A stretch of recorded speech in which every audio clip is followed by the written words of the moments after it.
Texas Rangers.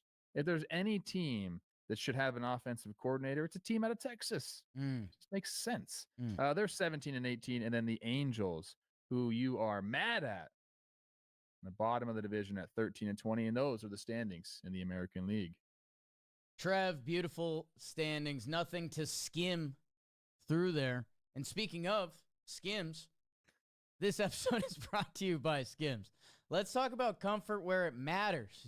Your biscuits, people, your underwear. Skims, the official underwear partner of the NBA, WNBA, USA Basketball, and the brand known for revolutionizing shapewear has now launched a line of men's underwear. Skims, they've got 3 distinct fabric blends. Find what works for you. Find what you like. Maybe it's the stretch fabric that gives you that perfect fit, or the sport wicks away sweat. Ooh, like that word. Shop Skims Men's at skims.com. Let them know we sent you. After you place your order, select podcast in the survey and select our show in the drop-down menu that follows. Go get yourself some Skims from Trev's neighbor. You segued me perfectly. I have a story. Uh-oh. I have a story. Yeah? Coming home, I believe, from Teddy's basketball game on Friday, and there's a lemonade stand set up in my neighborhood. And that happens from time to time.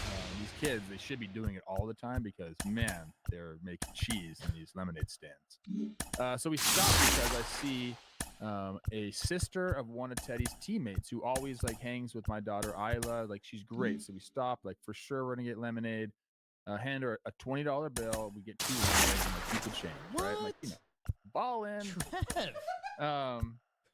So we're doing that, and then we're kind of we're getting ready to leave, and then I look out the side of my car and I see who else is there, and it is the Kardashians and Kim's daughter. So they're in the drop-down menu that follows. Go get yourself some Skims from Trev's neighbor. You segued me perfectly. I have a story. Uh-oh. I have a story. Yeah?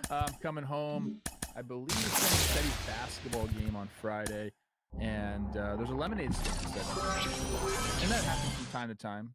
These kids, they should be doing it all the time because, man, they're making cheese in these lemonade stands.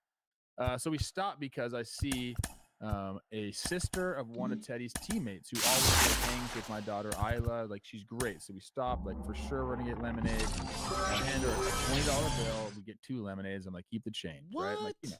Ball in. Trev.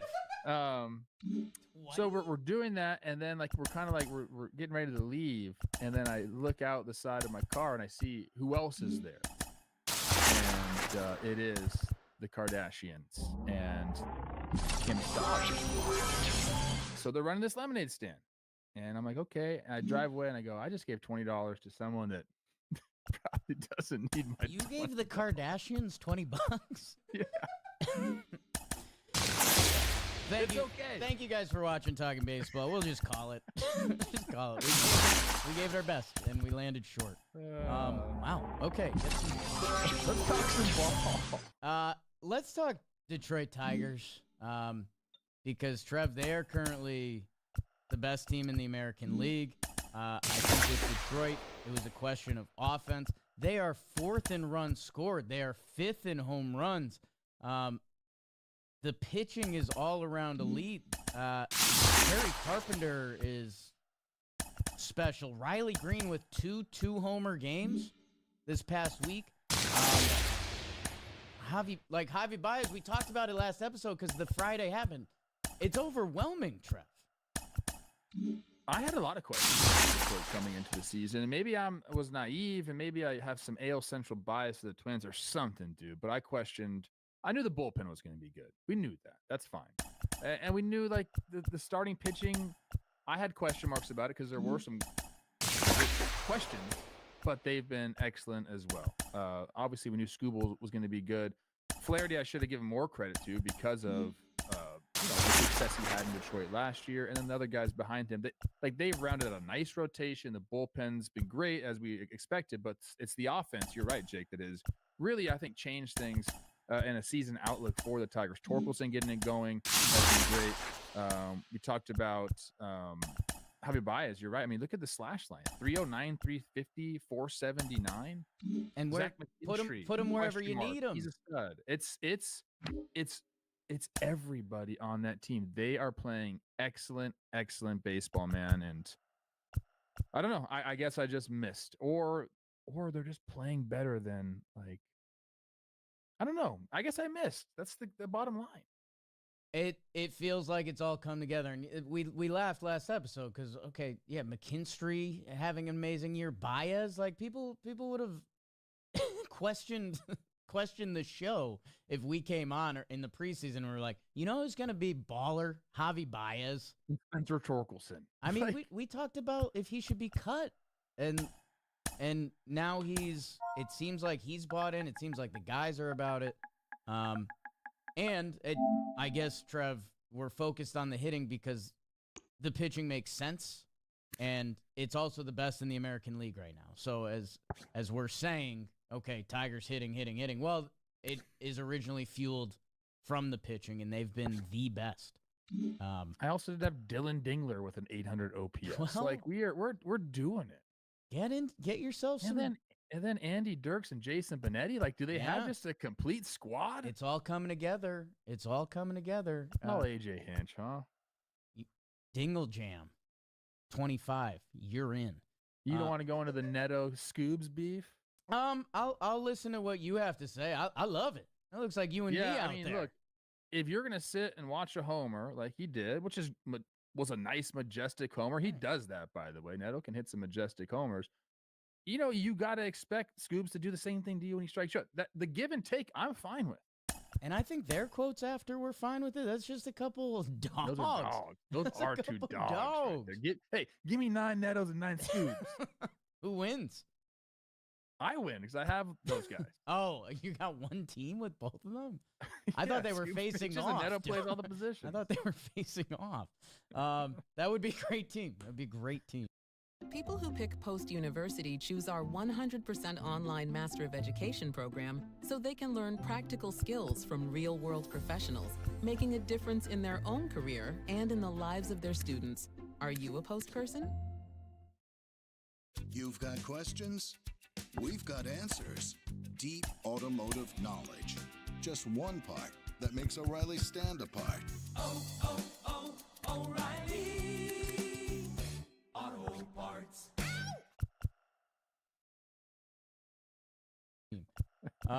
Trev, I mentioned the Detroit Tigers, and I didn't realize maybe it's just a central year. The Tigers have the best pitching in the American League. The second best is the Kansas City Royals, 8-2 in their last 10. And the boomstick came out. This team that was not homering at all, and it's going to be an interesting thing to see in a couple weeks. Did the Royals get hot, or did they face Baltimore's pitching? I think it's more of the latter. The homers aren't going to be there for the Royals. That's not the way the offense is constructed. They're going to have to manufacture runs. But every once in a while, you run into a team. Look, I've been on teams like this that just get your offense hot. Maybe they run this, and maybe we're going to see like an offensive output over the next week from the Royals.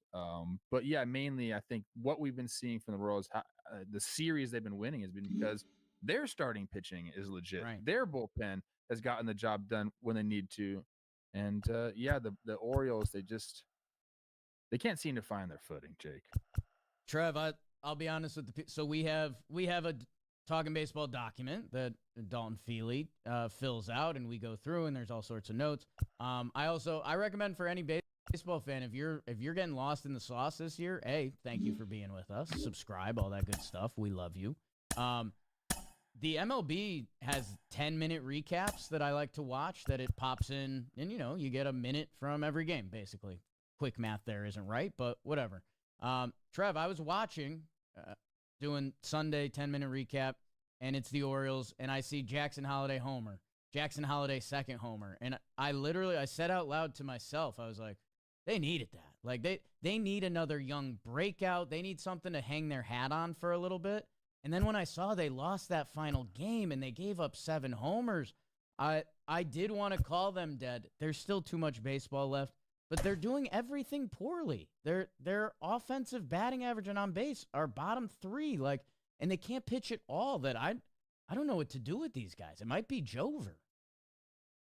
I also don't know. I mean, Kobe Mayo comes up. I don't know if they're looking for an offensive spark there. It's too early to call it a lost season, but it's trending that way. And man, I just, from where we were to where we're at now with these Birds over the last couple of years, it's just completely changed. And look, a lot of Orioles fans are going to point to ownership and not going out and spending or making trades. And I think that's fair as well, because you can't. Hello, continue baseball like fans, this and expect welcome. different Diamond things. Dynasty You need to Baseball go on out tap and tonight. shake up It's this the roster Red in a Sox major going way, up or else against we're the gonna be sitting here on Benchwarmers. the end of June, and they're going to be looking towards 2026. That's not what you want. Yeah, And we'll be back with the again, I first know a pitch lot right of teams after can do this, but they got a whole. The problem is, Trev, they have a whole rotation on the IL. Bradish, Yeah. Eflin, Grayrod, Yeah. Trevor Rogers, 100%. Those are MLB. If that was the Orioles' rotation, I think we'd be like, watch out for the Orioles. Here comes But- the pitch. We need. Every team knows that there's going to be injuries, so you had to go get some depth, And which this they one didn't. is off and running. Yeah, or they tried, and Charlie Morton is getting hit a lot. Yeah, maybe look. If Charlie Morton was pitching like he's pitching years past, maybe we were talking about what an awesome signing by them. Obviously, he's going to be that. Instead, we're talking about, hey man, he's 42 years old. Like obviously, he wasn't going to pitch well this year. Father Time's going to catch up. So I don't know. I agree. The injuries are obviously a massive part, but the Dodgers also have a ton of injuries, and they still have the best record in baseball. Whew. Yeah, I mean that's a little apples and oranges, but yes. It's not though, Jake. I know. It's not. They're two Major League Baseball teams with billionaire owners. I mean, Dodgers. Look, it's. Dodgers are a little. Let's move on. Outside corner, there's a Okay, let's talk about the Yankees. And hey, if you want to talk about Max Fried, that's cool. Yankees, talk about depth. The depth of the Yankees is now getting tested. The bottom of their lineup yesterday from 6 through 9 was J.C. Escara, who might not be in a lot of people's books. Pablo Reyes, who might not be in a lot of people's books. It was Oswaldo Cabrera, who nice guy, and having a solid year. And then it was Oswald Peraza, who also might not be in a lot of people's books. So the second half of their lineup is getting a little thin, a little banged up. And dude, they've got two guys in their rotation right now who can't give a quality start. And the Rays did that. Zach Littell looked really good. And they have some beef in their lineup. Aranda, basically.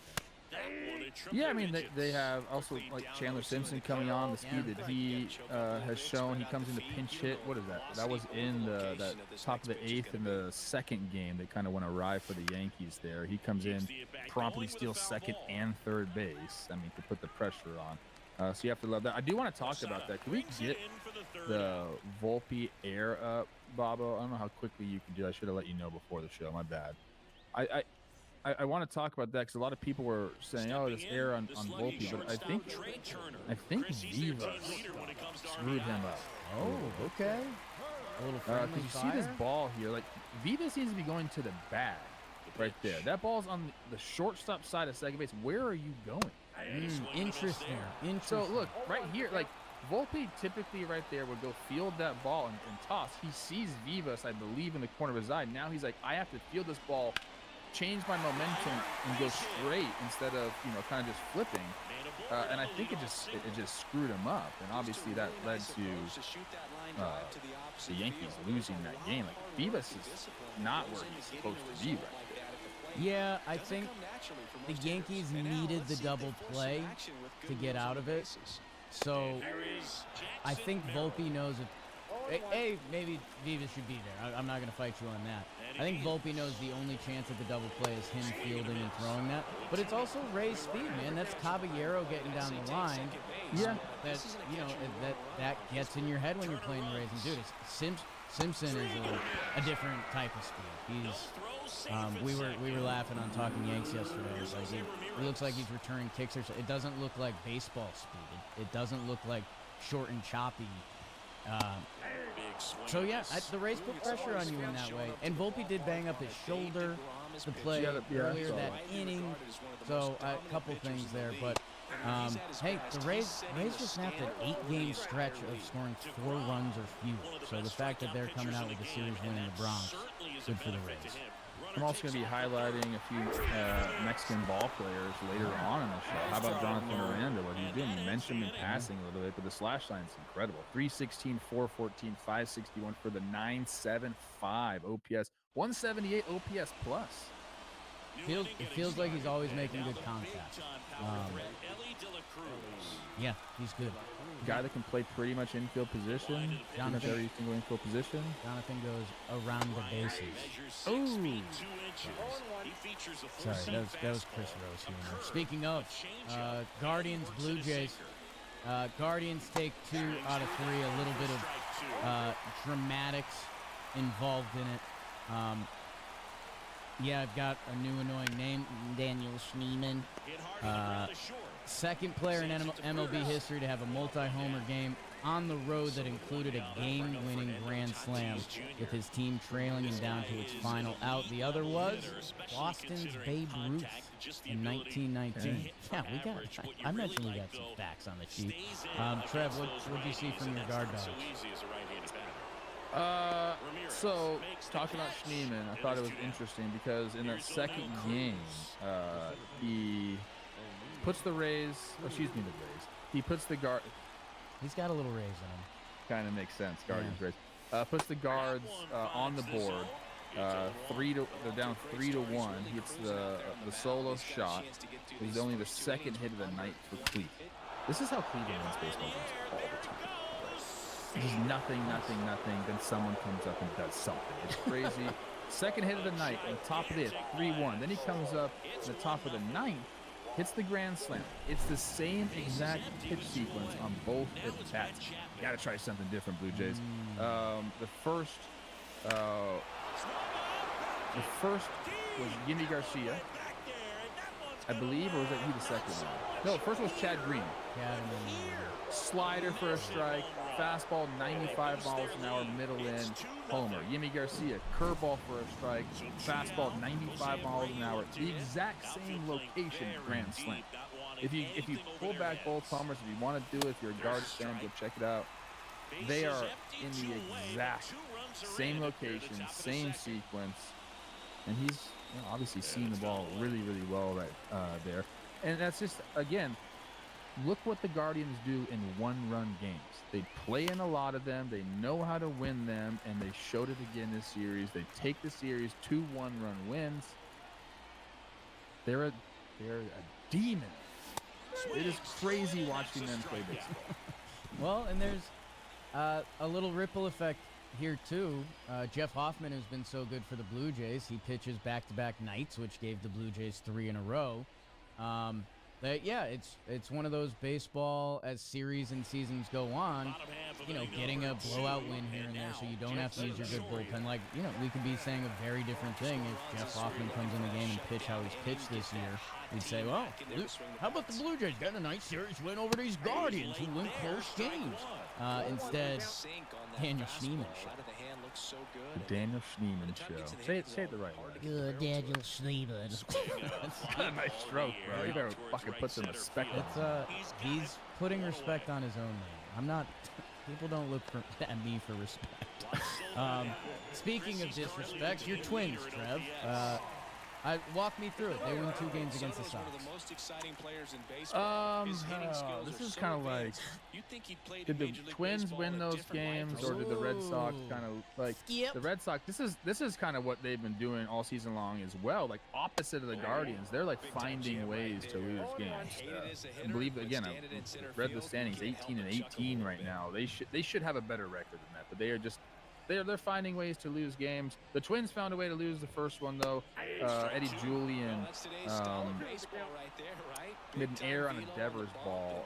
Actually, they called it a base hit, but like it was 1-1. It was a 1-1 game. Ends up that was a 2-run single that he probably should have fielded. Would have been 1-1. Maybe the Twins get a sweep if he fields that ball. I'm being hard on my guy Jules because I expect a lot out of him, and that one wasn't very good. I think the best part of this, we'll shout out Bailey Ober for another quality start. Like, this is what this guy does. It's all quality starts. He had one blow-up start at the beginning of the year, then he goes on a run. He did that again. But Cody Clemens, that was really cool, man. Twins, you know, they brought in a ton of guys because their depth is being tested. Cody Clemens being one of them. It's a 2-run homer in front of his dad to put him up 3-1. Very, very cool moment in Fenway. You can tell, you know, Clemens was feeling a certain way. That was a bomb too, by the way. Roger and Cody celebrating at Fenway. Very awesome to see.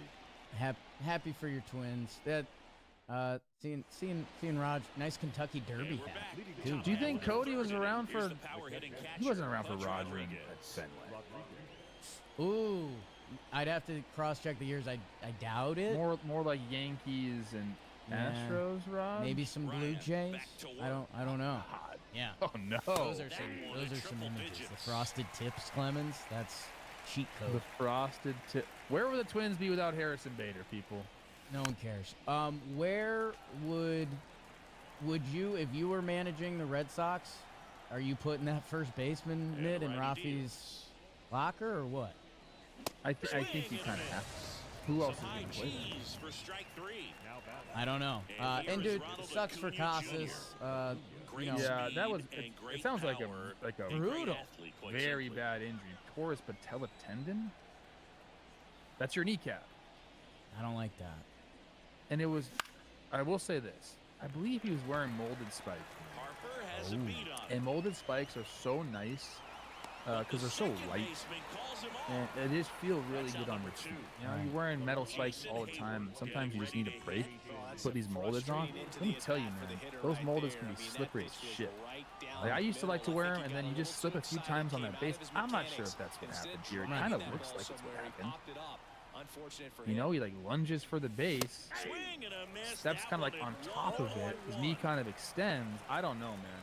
If I'm a ball player, like it's the molded spikes are out for me. They really are.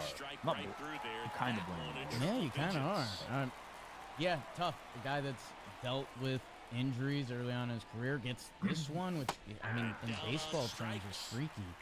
I think you have to look at it like this from a Red Sox fan's perspective, and I don't want to be I don't want to dismiss the injury. I don't want to make it like I don't know, but I think this could be the start of like the youth movement. I know they haven't called either of those guys up, Anthony or Meyer up, but maybe this is what causes that. And maybe they go on a run because that. Breslow did say neither of those guys would play. So it does make sense that it would be Devers. You're not going to move Story over there. Like, yeah, it's I'm interested to see, man. And I with a little bit of salt, I will say it was funny seeing all the Red Sox fans on the internet yelling for Devers to go to first base when that used to be Yankee fan trash talk. It was like, oh, Devers was killing the Yankees, so the Yankee fans would chime back with, you know, the chunky third baseman to, oh, he can't play third, blah, blah, put him at first. And it's funny seeing Red Sox fans being like, Rafi, like, hey, man, the third base pride stuff, that's really cool, whatever. And that kind of went away. I don't know, Rafi, if you like being on the field, grab that first baseman and do you think stay Rocky's out there like, no, I'm a DH, guys. You made that really clear. Guys, I just don't think I can do it defensively. I've really wrapped my head around this DH thing, and I'm feeling pretty comfortable here. Didn't really have a say in that. We will Customize and save with Liberty Mutual. Very funny, Limu. Dad, don't forget about my new cleats. Sweetie, I can't make it to Dick's this week. Have you heard of Dix.com? Have I heard of Dix.com? Have I heard of Dix.com? Whoa. Don't overthink it. Let's go shopping. Anyone impressed with how fast that was? We'll see. Vive us. Trev, let's do some Mariners quick because they deserve some love, and I know they're getting more love in this episode, but I want to give my AL Best Western Road Warrior to Brian Brian Wu with an amazing start against the Texas Rangers. I mean, getting people fired type start from Brian Wu. 6.1, 1 hit, 0 earned runs. You like this, Trev? 0 walks, 8 Ks against the Texas Rangers. Over 75% of his strikeouts come on fastball. Coming at you. God, people aren't slugging against him. No Logill, no George Kirby. Someone need to step up. And Brian Wu. He's a stud. I love the series for the Mariners. Bookend games, kind of just blowouts. 13-1. The first one, you mentioned Wu, his performance. Mariners get to lighter, which he's been obviously very good for the Rangers. As game 2 was a cool game for me. First pitch homer by J.P. Crawford. Yeah. Tried to hit J.P. And then there was nothing for the Mariners offense until the 9th.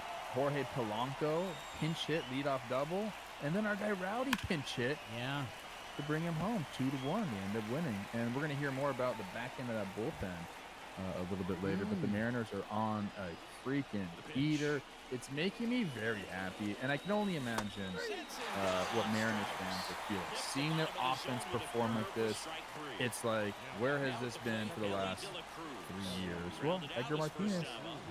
Randy Arozarena, 28-game on-base streak. Texas, man, every quote that's coming out of there feels like sadder than the next, and every team goes through hard times. Their offense is feeling Mariners-ish. Yeah, it's interesting. There's some good players there, and they are working hard. You know, they have a good culture there. I know the guys, are doing everything they can. Sometimes it just happens that way, Jake. Tough sport. And the Astros also found that out this weekend. White Sox take 2 out of 3. Lou Bob's hitting a little bit. I can't believe you don't like the jerseys. A couple things. Shout out White Sox winning the series. Great. Lance McCullers comes back. Does pretty decent in his return. I have mixed feelings on Lance McCullers. I have mixed feelings. Okay. I have my reasons. Jerseys. They look okay, and I don't want to hate because I know a lot of work goes into these. They're just too ballsy for me. I said that before. They kind of look like the Yankees gave away the. That's the whole thing. I know it's too much. Too much. I didn't think that was going to be your answer. Yeah, the whole thing is they're the bull. I know it's too much. Okay. Like their franchise is down so bad they're going and drawing off of the 96 Bulls. Like that's what we're doing. Well, so that's the hilarious part is that the Bulls as a basketball franchise have not been very impressive in recent years. They're dialing back the clock. You know what would make this better? What's that?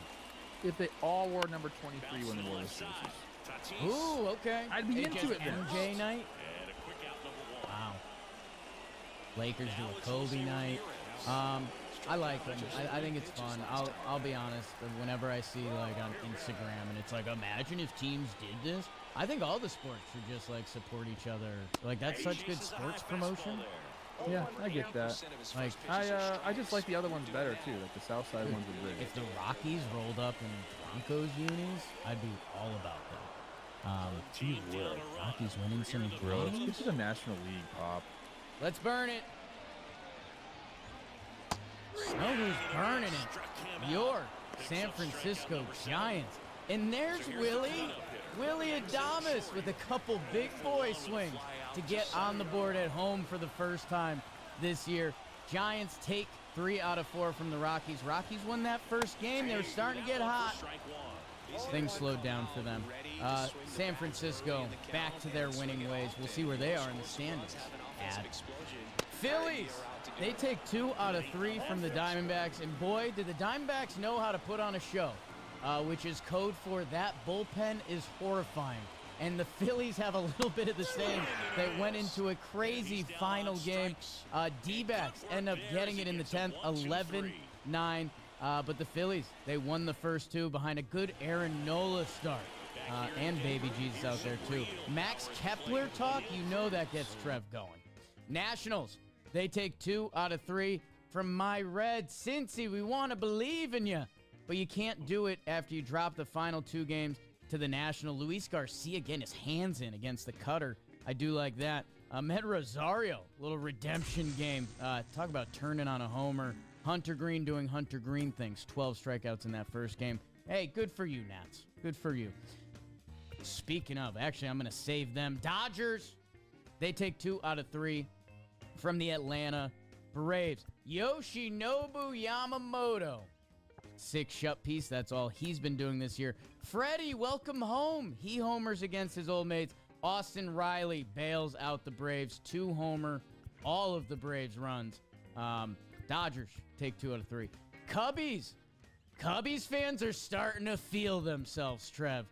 Calling Milwaukee Wrigley North? Whoa. But they can do that when they win 10-0 in the first game. PCA hitting homers to my doppelganger. We might talk about that.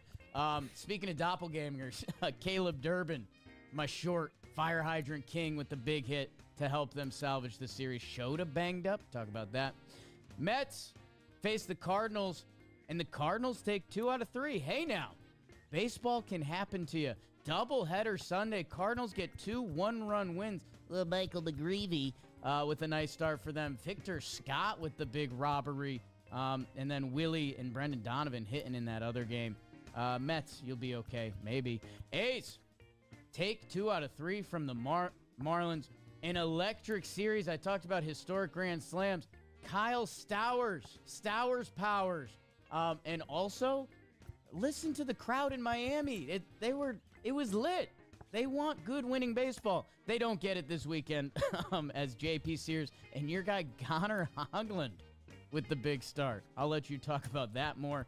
And your NL Road Warriors, it's the San Diego Padres. They sweep the Pirates in Pittsburgh. And how is your bullpen, Trev? Because it's not better than the Padres. They are first in bullpen ERA. Suarez, 0.6 ERA. Jason Adam, 0.9 ERA. Estrada and Morejon helping them out. This Padres bullpen is real. They are on a 5-game win streak, and that is what happened in the National League. I always had you as more of a Yohel Pozo guy myself, but Have you seen his body? I've seen it. I'm looking at it. He looks he looks like he's smuggling stuff out of the cafeteria. Shout out Pozo. You want the standings, Pop? Because I got him. Yes. The National League, we're going to start out east. Yes, the Mets did lose 2 out of 3, but are still atop that division, 22-13, 2.5 games above the Philadelphia Phillies. Max Kepler, hot. I'm trying to tell people that. Yeah. 19-15 for them. The Nationals, 16-19. The Braves, 15-18. And those Marlins, we want winning baseball. I need to go to Miami. Wasn't F1 just there? I should You have love won. Miami, and you haven't been in do. a while. Had some good times there. 13-20 for the Marlins. In the Central, you're right about those Cubbies. 21-14, 3 games above the Brewers. No, not the Brewers. 3 games above the Reds, who are 18-17, 1 game over 500. Milwaukee, 1 game under 500 at 17-18. St. Louis, 16-19, and then those Pirates, 12-23. Out west, it is a gauntlet. 23-11 for the Dodgers, atop the division, only a half game above the San Diego Padres, 22-11. The Giants, 22-13. Arizona, 2 games above 500 at 18-16. And then it's the Rockies at 6-28. If you just got those Broncos jerseys, maybe they would turn things around there. Or not. Kyle Farmer, though. Shout out my best friend, Kyle. Those are the standings, Pop. Shout out your best friend Kyle. And I guess we'll stay with Rockies for a little bit. Trev, I don't know how deep we need to dive on a lot of these NL series. I don't want to say chalk. The Giants, after they went through their first kind of real slide of the season, again, maybe this is a case of the Rockies being the best medicine. But Willie Adames, 2-homer game in San Francisco. That feels important. And dude, Robbie Ray, 7-inning shutout. Robbie Ray, Logan Webb doing his thing. The left side of the infield just getting into it. Chappie with the big homer or grand slam, excuse me. That was a funny highlight to watch. Okay. Because I don't know who was pitching for the Rockies at the time. But instantly, it's bases loaded, obviously grand slam. Chapman hits the ball like center field, and instantly the pitcher just starts jogging to back up home. And then he's like, "Oh shit, it's a home." Look, That's hitter bullying. I'm gonna be honest, Trev. That's hitter bullying. That pitcher's doing his job. I guess. But let me chime in. It cracks me up that that's part of the pitcher's job. You just give up a double in the gap, and now you got to back up third. That's such crap. And you got to cross pass with like a base runner. That's such crap. That makes me so happy. You're bullying. Giants do what you're supposed to do. They took 3 or 4 from the Rockies. Hey, and not going to be a ton of Rockies love this year. Kyle Freeland, the most career starts in Rockies franchise history. That's Hey, grew up a Rockies fan. cool. He's from the area. Yeah, he's got good quotes. I actually like whenever he speaks, I like Right. I know you like a lot of guys on the field in Philadelphia. Bryce Harper with his signature opposite field homer, and I think our guy Shelby tweeted out he's like when that Harper swing comes out, that means he's about to hit 450 for the next 2 weeks. And Trev, the final game, I was laughing earlier on this season because I think the Diamondbacks and the Cubs had a crazy game. The Diamondbacks and the Reds maybe, or someone else had a crazy game. And then they end up in another one here. And I was laughing because I was like, man, we want good baseball. In one episode, you were just like, that means they're bullpens. if you're playing electric games, that means you're giving up runs late. Yeah, and they are. I mean, the Phillies take the first 2 games. Kepler with little big homers there. It's nice to see him kind of settle in. There's a bunch of talks of platooning, and Kepler's like, "Nah, how about I just hit homers and then we don't have to platoon? How about that?" Yeah. Then the last game, look, we knew. I mean, shout out to the Snakes for winning this game, but Shelby Miller, who's kind of getting the first crack, I guess, at the closing job as Puck and Martinez are out. He gives up his first 2 runs of the year. Yeah. Tough, Bob. Tough time to do it as you finally get the ball when you want to get the ball. Yeah, I mean, the Phillies, Harper, I think, is maybe the biggest story here, and he really hasn't been going. So a lot of those guys on the Phillies offensive side, it's been like pedestrian, and they can't be that way. If they're trying to catch the Mets and they're trying to, be the team they want to be. Harper needs to lead that charge. He needs to be an absolute force, which he hasn't been. I also want to shout out Nola, 2 great starts in a row after a really tough start to the season. That's got to be welcome for the Phillies. And then you get Suarez back. He gets banged around a little bit, but it's just good to see him also back in the rotation. When Ranger Suarez is on a baseball field, that's good for baseball. Love watching him field. Best. Yeah, and Trev, it is interesting. A lot of the Phillies are doing fine, but they kind of need to turn it up. And whether that's Bryce, whether that's Trey, whether that's JT, the only guy who is it's Schwartz leading baseball in home runs. He's dude, his swing is so. I don't know what I was watching. It was like a intentional top clip. I'm the new Kevin Mason. And they were talking to Schwartz, and they were talking about what's different from now from when you were a rookie, and they started showing rookie highlights of him. First of all, the swing looks exactly the same. Really? Except he was taking daddy hacks back in the day. That's good. It's in way more control than his Cubs homers, because those things he was just I don't know if I've ever seen a person swinging a bat as hard as he was swinging early on the Cubs days. Remember when he was leading off? How's history gonna look at that? Should I just be over it? The leadoff position change? Awesome. Get on base. It's awesome. It is awesome. Look at these swings. Oh yeah, Bobby's trying to show us some of the Cubs swings, man. They're just so aggressive. He wants to swing so bad, which I like. That's and reminder, if you haven't watched these clips, he was in the choir in high school. Just go watch it. Might not even a choir. What's when you're in a quartet or something like that, like a barbershop quartet? Okay. I think it was more of that. Okay. You get everything here, people. including the Nats taking 2 out of 3 from the Reds. I kind of talked a lot about it on the way by. Anything you have, Trev? Well, shoot. I want to talk about the Nats, but Hunter Green doing Hunter Green things is crazy. 12 Ks through 6. The 12th K was against Ruiz, and he threw his bat and it was just utter dominance on the baseball field. He's got, I think he's leading the National League whip right now. The walk rate is down. The homers the homers are the same, but the walk rate is down. He's having a phenomenal season. Shout out the Nats. Your guy, Ahmed Rosario, huge game. In game 2 to do it. I just want to talk more about the Reds a little bit because they are in second place. They are in second place in the NL Central, and Santiago Espinal has been phenomenal for them as well. So they're getting a bunch of contributions. Obviously, James Wood, huge game. I talked about Ahmed Rosario. Nats are fun to watch. They can be fun to watch at times. Take the series from the Reds. Great series, Nats.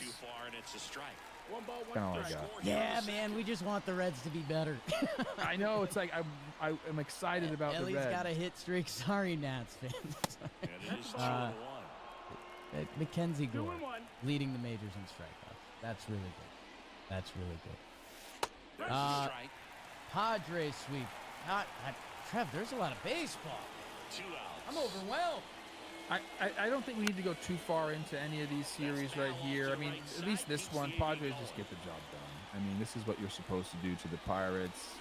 Gavin Sheets continues and does his thing, but the Padres are just a much better baseball team than the Pirates. They're just better.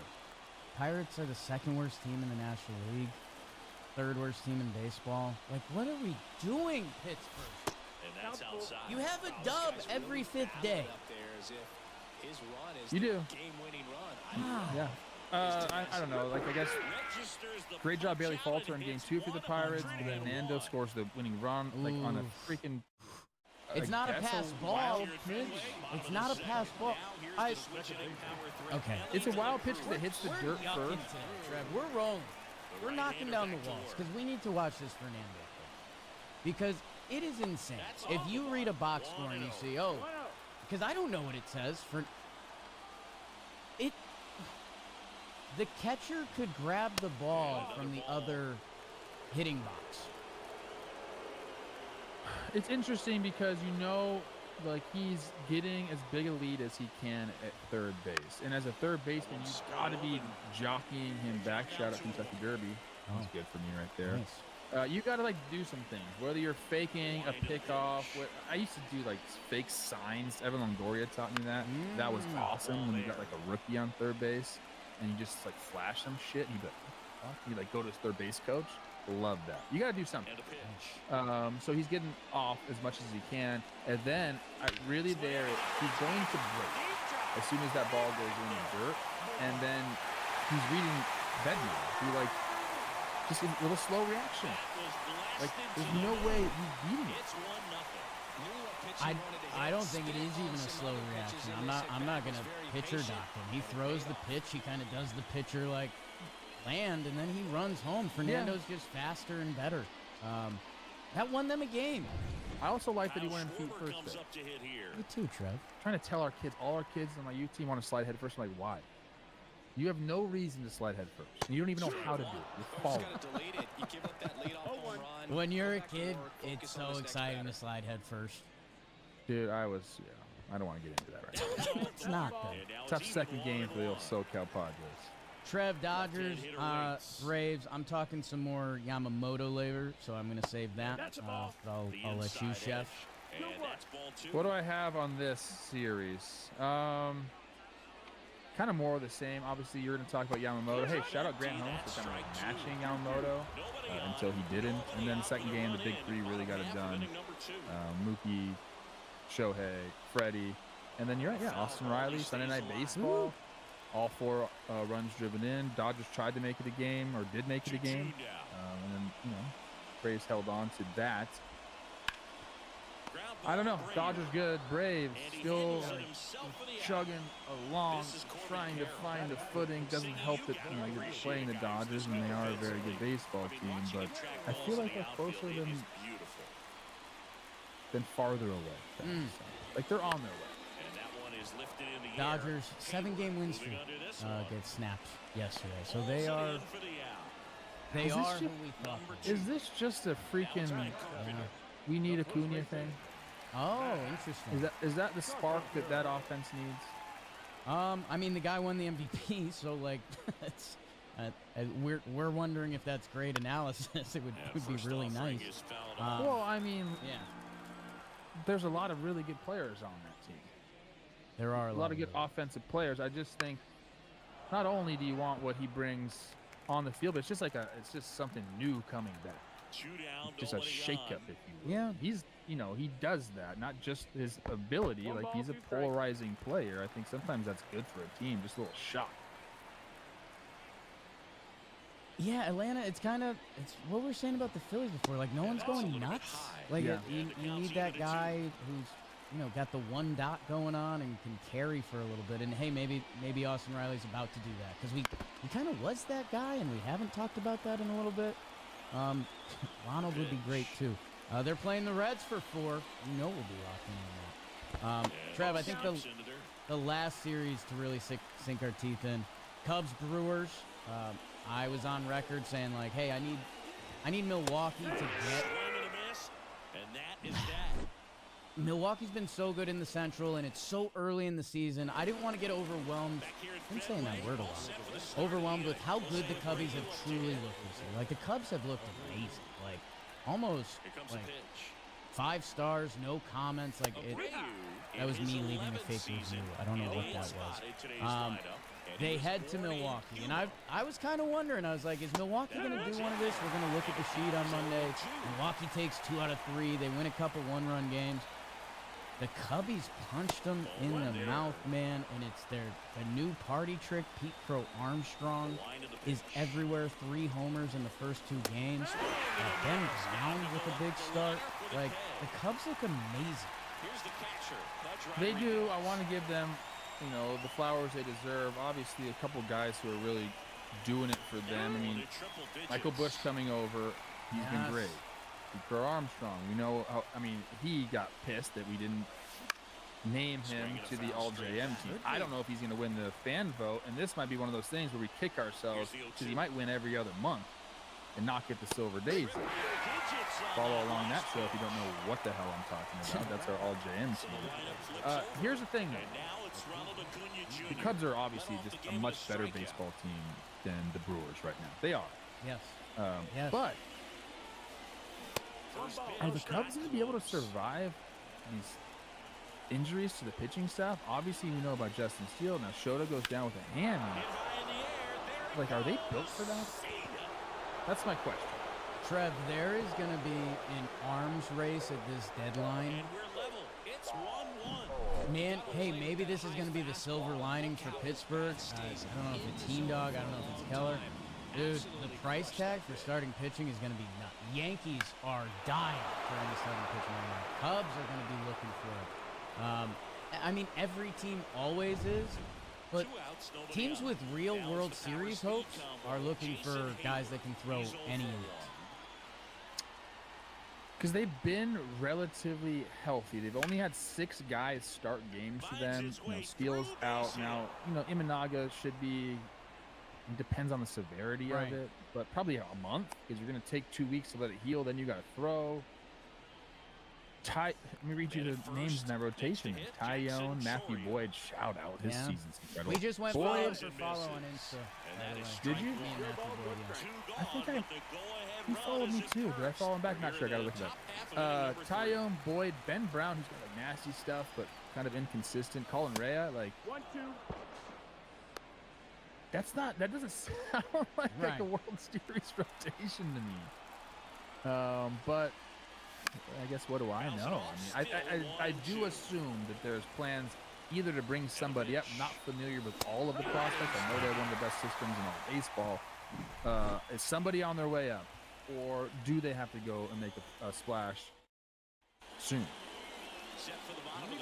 Yeah, it's going to be one of the storylines. They look amazing.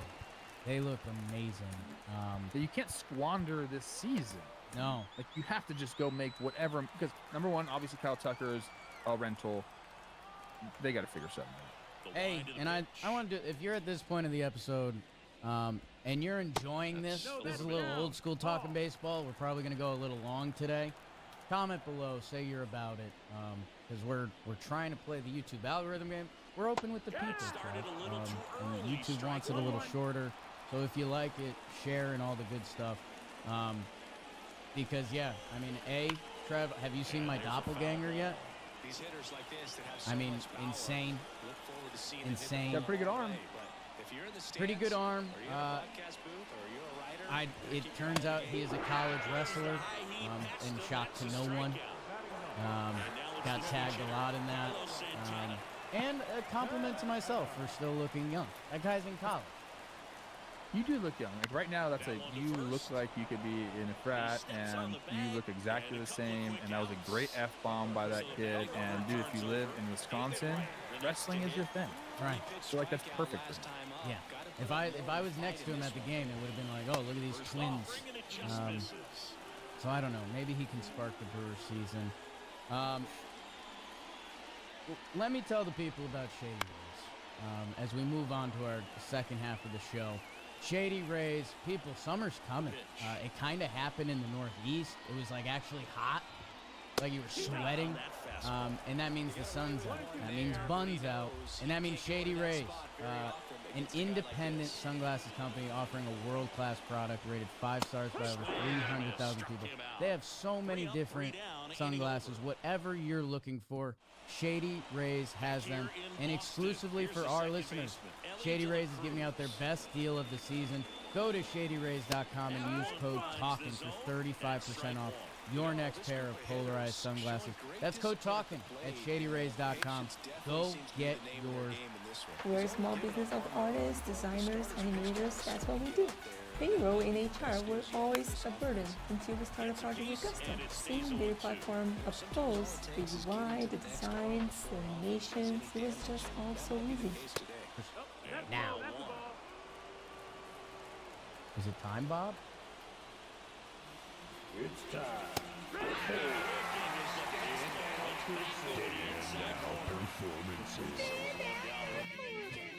This guy stood out for Trev. Say what? So was that you in the lab, Rob? That's Rob's voice. All of them. Oh my. That is pure radio. That is pure radio. So we don't have to say that anymore? Because that's kind of was always like... No. I'm going to tell you about Jake Myers, who saved the Astros season on Saturday with a 4-for-4 game. He had a double. He had a triple. Oh, yeah. 2 homers and 7 runs driven in. The only victory of that series for the Astros is they're visiting the White Sox. And I think if you get swept by the White Sox or the Rockies, or maybe even the Orioles, you're out. Your season's done. So congratulations to Jake Myers. Honestly, what a game. He did it against like lefties, righties, side armors, everything. Went oppo, went pulled. It was just, he was absolutely lost in that game. And for a guy, I guess, like, doesn't get a ton of love, I wanted to give a shout out to our guy Jake Myers. Huge game. Yeah, the broadcast was being honest, but it was kind of backhanded. I think it was his first hit with 2 strikes. Yes. I think it was his first home run. So it was, everything they were saying was like, good, but it's because you've been bad. Wins in that game. It was a historic 9-hole, like 13 total bases. I think it was the second most ever out of a 9-hole hitter. And we love a Jake here. Yeah, we do. Come on.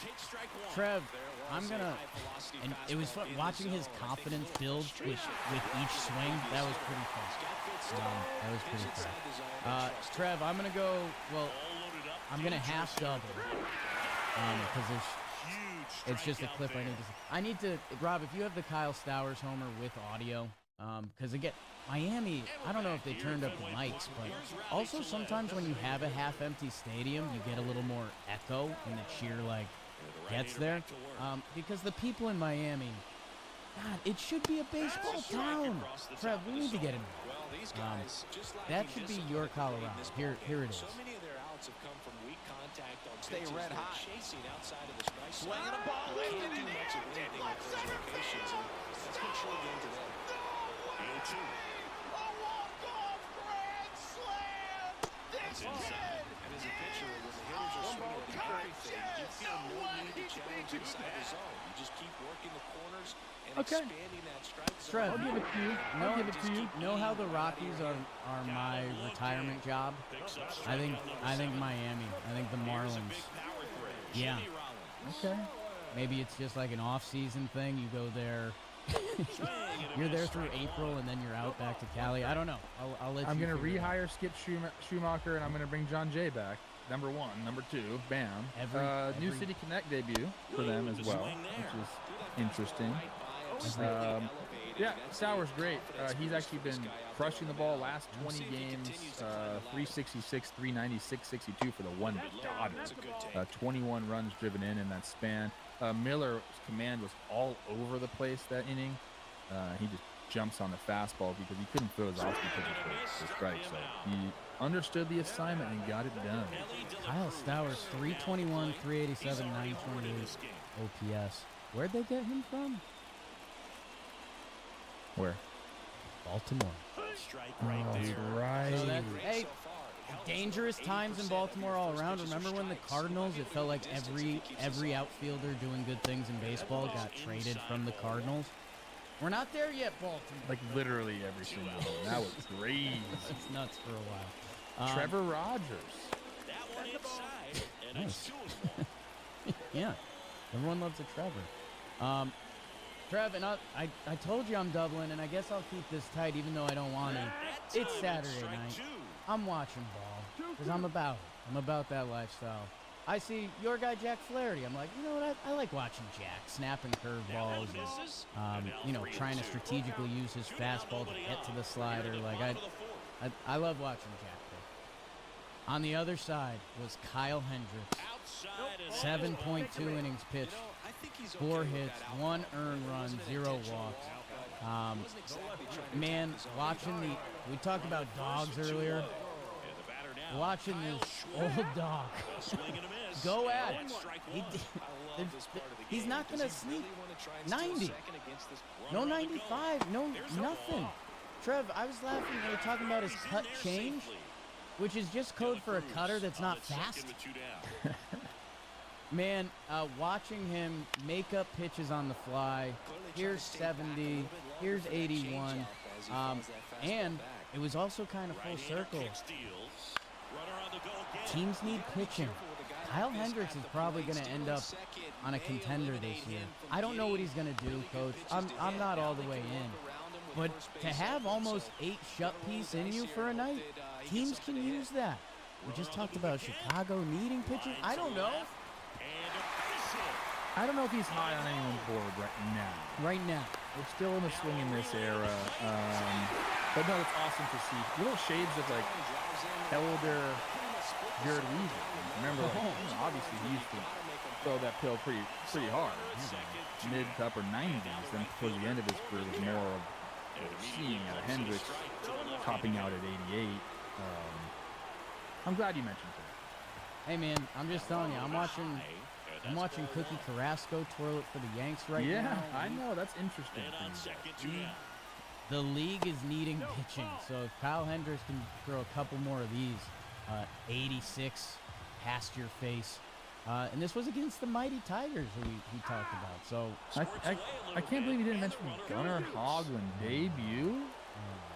Little Jeremy Hellickson in that windup? I don't know. 6 innings pitched, 1 earned run, 0 walks, 7 Ks. I mean, Trev, maybe we hear about some more of these guys. Back here in Boston, now it's the DH. Robert, you gotta be kidding me right here. Is he gonna put him on? So the leadoff guy being intentionally walked. There are some guys on here that need to be on here. Starting with our guy Austin Riley, 5 for 12 in the series. We saw the 2 homers and the 4 runs driven in.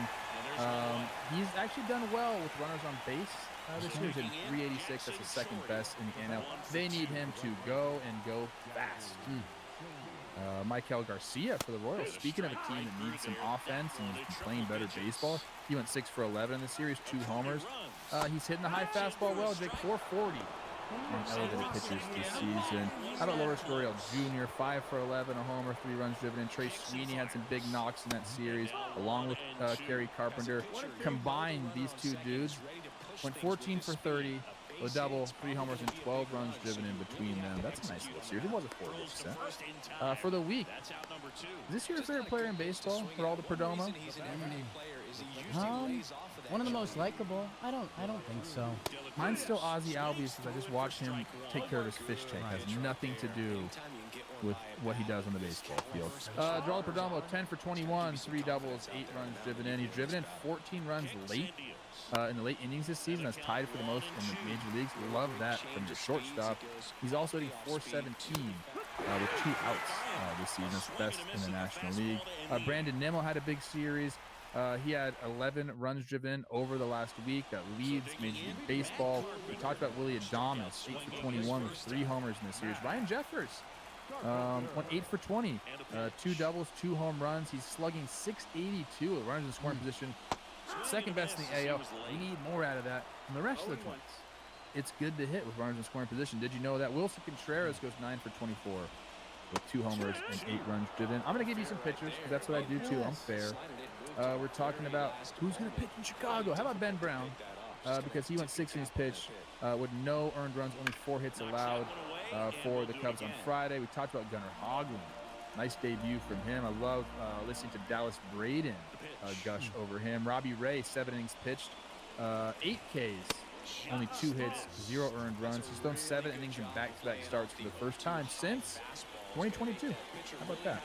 Aaron Nola, we mentioned, 2 really nice starts after a tough start to the season. This one was 6 innings pitched, 8 Ks, no earned runs against those. Who are they playing? What was that? Diamondbacks. That's who they were playing. Sorry. And the last one I got, Reese Olson. A lot of Tigers on Fuego. 5 2/3 innings pitched, 8 Ks, only 3 hits, no earned runs. He's allowed an OPS, Jake, of just 344 on his breaking pitches this season. That's the best amongst qualified starting pitchers in all of baseball. Trev, if people are watching on YouTube, I want them to rewatch that segment. You sent me to a dark place because I was just trying. Who is my favorite non-Yankee to watch? And man, I don't know. I feel like I thought you were frozen, so you were just thinking. Oh, dude, I was in a daze. I was going through every player on Baseball Reference. And I was like, wow, I really like watching Nolan Arenado play defense. I was like, ooh, Manny Machado, his swing is nice. Pete Crow Armstrong cutting balls off in the gap. I don't know. I guess everyone comment below who's your favorite player to watch not on your team. Because I think, I'm going to have to craft up a list. Really good take, especially with 2 strikes. Dude, Pete Crow Armstrong was just, some of the stuff he does defensively is so dumb that it doesn't look like anything, and it's something. The way you think we're going to look stupid for all jam picks. I was on Pete, so you can feel your show too. Don't blame me. Right, I will blame you. I will blame you. I got my receipts out. Trev, we then put him down to pick him. Batters who are struggling these past 2 weeks. Our guy Brenton Doyle. It's been a tough go for him recently. 5 for 44. The lowest on base percentage against right-handed pitching this season. 2-1-2. Let's snap out of it, Brenton. Let's have a summer. Matt McClain. My king.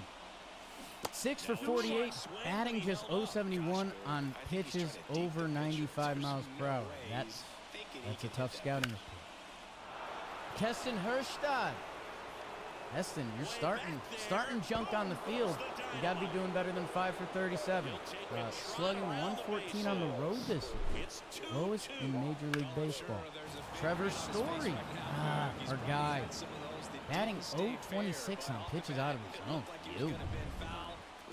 God, that's tough. Were you a good bad ball hitter, Trev? No. No? It's got to be there for you? Yeah, put it over the plate on the mash. Who's the chase? Who's the best bad ball hitter you play with? Rosario? Yeah, he's a good one. Yeah. He swung at everything. He doesn't care. He's just going to hit it. Let's go, Trevor. And then our guy in Tampa, Cameron Meisner, Tampa player generator, was balling out. 7 for 42, 095 with runners on base over the past 2 weeks. So, hey, just to remind these guys, the 2 weeks are done. This can be your marking point. Let's put it in our rear view. Let's get hot. Also, Coach, the injuries, some big names. You mentioned Shota at the end there, and the Casas year-end, pretty brutal. Tommy Edman goes on the IL for the Dodgers. Watch out for what that means for them. Walker Buehler for the Boston Red Sox, right shoulder. They're hoping it's going to be a minimum. Austin Hayes, man, keeps getting banged up for Cincinnati, and he's been contributing when he's out there. IKF for the Pirates, right hamstring, 3 to 4 weeks. Ramon Urias for Baltimore, he's been playing pretty solid. He's got a hammy. Otto Lopez for our Marlins, as we're trying to turn that franchise around. Let's start with the Brandon Lockridge is back for San Diego, playing wherever they need him. Ketel Marte for the Snakes. Let's get hot. Tyler Stevenson in Cincinnati, him and Connor Wall, and Nick Fortes. Catchers are back. Corey Seager is back for the Texas Rangers. That could help. You mentioned Ranger Suarez, you mentioned Colors, a couple of your dudes. Bo Brisky and Matt Brash, twirling the pill, and Brandon Marsh, part of the potential platoons coming in Philadelphia. Those guys are back. We are back. Let's start everyone's week. And it's brought to you by the DraftKings Sportsbook. Baseball is a marathon, not a sprint. And right now, if you're a new customer and you bet $5, you'll get $200 in bonus bets instantly when you use code JMBaseball. They have everything you can bet on. Always bet responsibly. I have been betting pitch speeds recently and doing pretty well. So, hey, try it out. Try out everything at the DraftKings Sportsbook. Code JMBaseball, $5 on any wager. Get $200 in bonus bets instantly. JMBaseball only at DraftKings Sportsbook. The crown is yours. Send it, Trev. Well, I'm going to give the Cinco de Mayo award. Look, I understand. Everyone needs to know this is not Mexican Independence Day. That's September 16th. This is more of a celebration of a particular battle, the Battle of Puebla, where they beat my French in 1862. And so it is more of an American holiday, I guess, but it's still it's turned into more of like a celebration of Mexican culture. Okay. And especially in Los Angeles, where we have a huge Mexican-American population. I wanted to give a shout-out to those people. Mexicans, Mexican-Americans, who I've just grown up around, and a couple different things. General observations from being here. There's no one that cares about family more than Mexican families, which I think is, like, awesome, and I love, and I wish that was more part of it. What we did as my family. They're always getting together. No one's going to work harder than Mexican Americans. We've seen that time and time again. And dudes play baseball. You see it all the time here. When you're growing up, especially playing youth baseball, there are teams, you could say, like, for instance, like we play against a team in Camarillo who is mostly Mexican-American, and these dudes are freaking ballers. I'm talking 90 baseball right now. Nice. But I just love it because I played with a bunch of these guys, and their love for baseball is such a huge part of their culture as well. And you just really see it all around here. So I wanted to give just a shout-out to the culture, man. The culture is really, really cool. And I guess... Mexican Americans are kind of everywhere in the country, but I'm just around them so much more here that I have so much respect for them. I wanted to give a shout out to one of the Mexican baseball players that's in America right now, who's absolutely balling out. There's a bunch of them. Isaac Paredes, Alejandro Kirk, even Randy Rosarena. Like, technically, sorta. Yeah. Citizen. I'm gonna go with Andres Munoz of the Seattle Mariners, who has been perfect this year. Hasn't allowed a run yet, Jake. Not just like an earned run. Hasn't allowed a run yet. 16 innings pitched. Only 5 hits on the season. 20 strikeouts. So he's pitched in 16 games, 1 inning at a piece. There's only been 1 inning where he didn't strike somebody out. Every other time he's pitched, he struck somebody out. Again, to a 0 ERA, 12 saves, and we talked about the Mariners. Oh my gosh, the offense is there. You know, what are they doing? You know, it's so awesome to see that. Where would they be without a guy like this closing games out?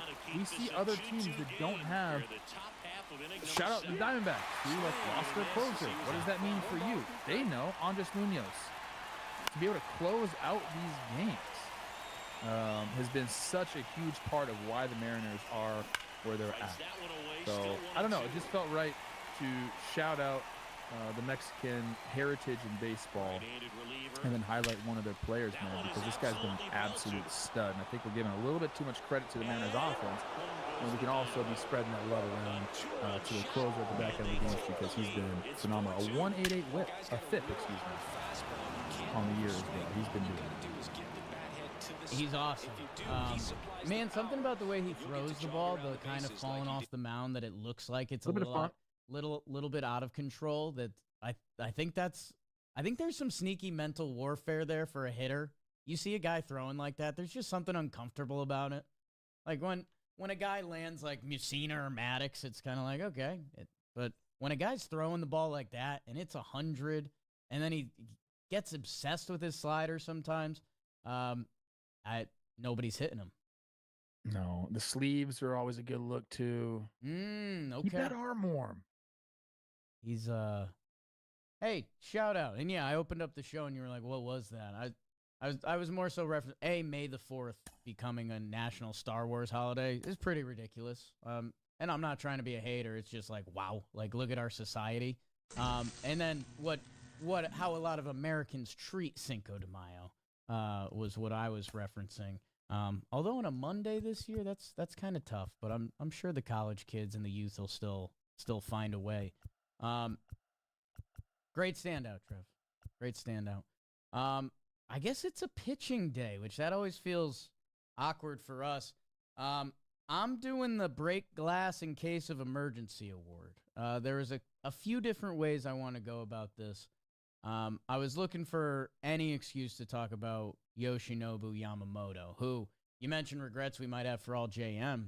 He had the best ERA, but he was a start short of some of the other guys, so he kind of got outvoted early on this year. The ERA sits at 0.90 in his 7 starts this year, 40 innings, 49 strikeouts. I did this a lot, but I'll bring it up again, and it's just weird how baseball works. If you remember his first start for the Dodgers last year, he got knocked around. It was the game overseas. If you take out that one game last year, Yoshinobu Yamamoto was 17 starts to a 2.53. This year, he's doing better. This guy got paid the most a pitcher's ever gotten paid. And Trev, I don't know. I do think there's something here that he gets overshadowed by Ohtani a little bit. Because, okay, in a world where Ohtani doesn't exist, I think this guy's a superstar. And why did I call it the break glass in case of emergency? Because I honestly wanted to do this just to hype him. Listed 5'10", 176. Like there was questions if this whole thing was going to work. It's working. And I brought up his baseball savant, and I was like, okay, I know the split's got to have good numbers. 0.98 against the splitter, so that's pretty damn good. Fastball is 163 batting average again. So, yeah, I mean, that's working. What blew my mind, he's only thrown and this gets a little tricky with cutters and sliders. It says he's only thrown 18 sliders this year, 86 miles per hour. So the speed's different than his cutter, which sits at 90. He's thrown 18 sliders this year, which, okay. So that's 2 a game, like 3 a game. Nobody's hit it yet. So when he needs it, hey, I just happen to have this 5th pitch that you haven't seen yet, and nobody in baseball has hit it yet. So whenever he's got an emergency, here's the slider. You're not touching it. He needs to be discussed more. I agree. He's been phenomenal, and I believe none of us picked him for the Cy Young draft this year, even though he'd never received Cy Young votes. That was just a massive mistake on our part. A couple things. He doesn't walk anybody, which I think is awesome. So you're not putting extra runners on base. And then the mechanics, which Robbie kind of highlighted there with that last clip of him throwing all 3 pitches. The mechanics are incredibly sound, and everything comes and looks exactly the same out of his hand. And that's when you're just when they're focusing, they're trying to limit. Okay, 2 pitches. I got to really look for the split, but the fastball's still good. And then they throw the slider, which you're just not really expecting. I mean, it just puts you in a whirlwind as a hitter. But I think it's the arm action and the repeatable mechanics that get guys. I mean, look at those pitches. Yeah, I don't know. What are you going to do with that? It's all coming out the exact same. Ugh. I'm not doing anything with that. He looks great. And as far as getting overshadowed by Ohtani, he's a big deal in LA for sure. And obviously in Japan as well. I think that, yeah, maybe we need to be paying more attention to him. I think you're right. As far as on a national level and like baseball zeitgeist, like Yamamoto needs to be like on the tip of everyone's tongue when they're talking about best pitchers in the league. And I guess he isn't right now. And this was his first start on 5 days rest this year. Because that's something the Dodgers were watching out for. And yeah, I don't know. He got sandwiched a little with Shohei, and then they signed Sasaki, so there was excitement over that. And yeah, I don't know. He was really, really good last year, and now he's probably been the best pitcher in the National League this year. That, he kind of might be must watch. I might add him. Maybe he's my favorite player. God damn it. Okay. God damn it. Hey. Coach Trevor Plouffe, Rob Sirocco, thank you to everyone who tuned in today. You guys are the absolute best. We will be back Wednesday for the midweek series recap, all of it. Baseball. It sucks. Oh, a little bit.